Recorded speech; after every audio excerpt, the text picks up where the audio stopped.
17 years. I'd like to speak and address resolution number 5210 on today's agenda. I find it absolutely appalling that our elected representatives will reject this initial petition, seeking to give the residents the opportunity to vote on whether or not the tax credit can be lowered. That's it. The submitted initiative petition is that simple.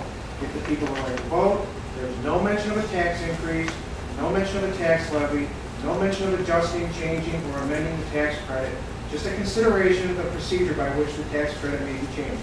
I challenge anybody to take a look at that initiative and show me where it says we're amending, lowering, or eliminating the tax credit. It's not on there.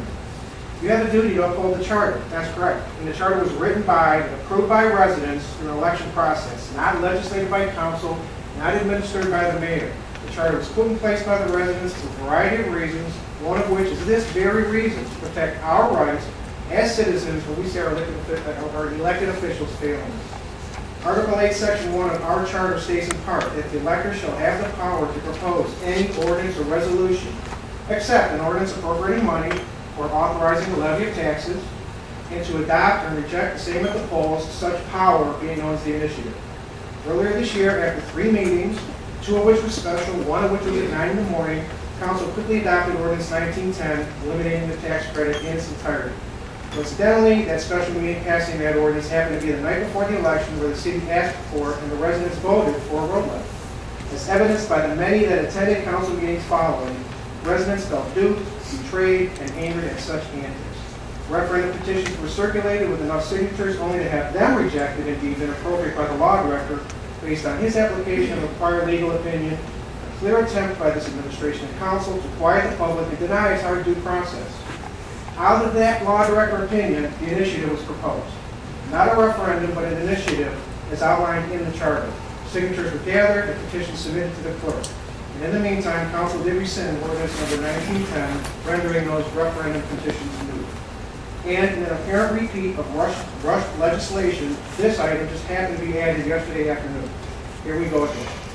The initiative petitions were ruled by the Board of Elections to contain enough valid signatures, and now once again, that the initiative too is invalid based on interpretations, picky arguments, and selective applications of certain sections of the codified ordinances, once again potentially denying the residents and the electors of the city the right to vote on a matter that they sponsored in accordance with the city charter.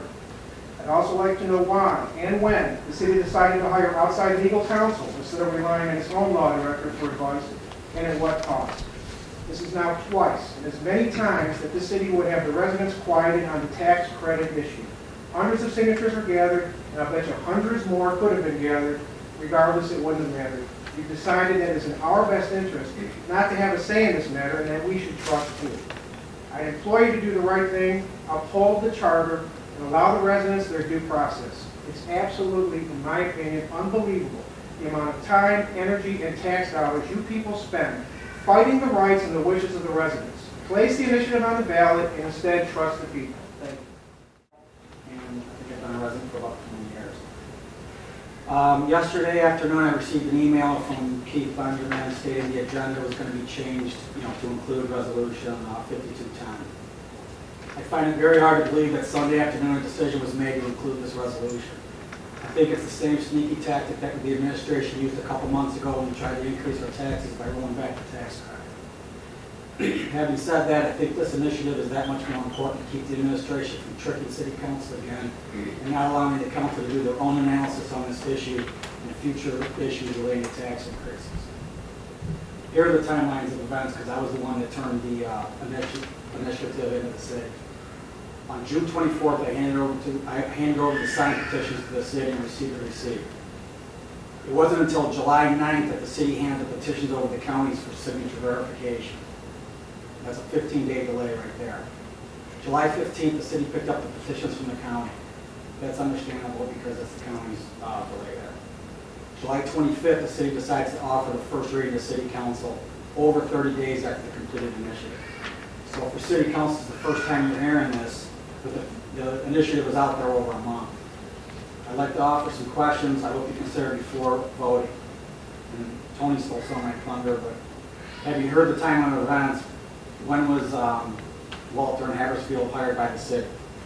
When did Mr. Hunt present his opinion to the city, and who did he present it to? You're hearing his opinions for the first time tonight, as am I.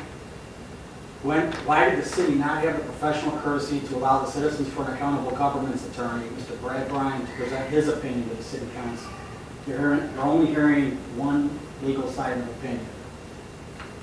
Is the city's position on an initiative so weak that it has to wait till these last-minute emergency tactics with full city council again? Lastly, how much money of the taxpayers is being wasted? We're paying Mr. Lacrasso, Walter and Haversfield, Mr. Hunt, and after we beat you in court on this issue, you're going to pay our lawyer, Mr. Brad Bryan. Please consider all these facts before voting against the citizens you are elected to represent.